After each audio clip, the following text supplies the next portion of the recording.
10 јули 2014 година. Летната вечер во Струмица ја потресе страшна експлозија околу 22 часот.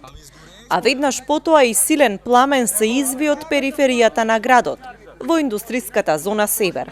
Граѓаните веднаш почнаа да се собираат на местото на несреќата, а очевидци од блиските локали сведочеа дека станува збор за хеликоптер, кој неколку пати вртел во круг за по неколку минути од непознати причини да удри во антенски столб на македонската радиодифузија и да се сруши.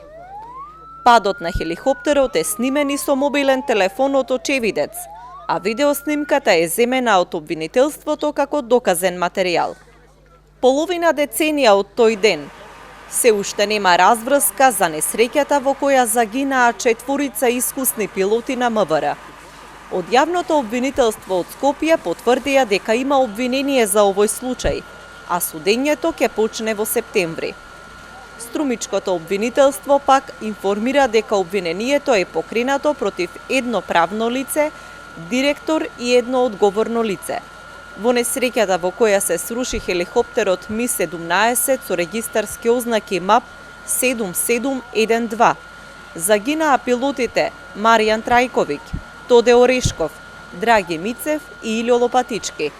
Обвинителниот акт е поднесен во април, а одобрен на крајот од месец мај. Судската разврска треба да даде одговор има ли грешка во човечки фактор за срушувањето на полицискиот хеликоптер. Хеликоптерот Ми-17 не бил стар. Произведен е 2008 година и бил опремен за ноќно летење.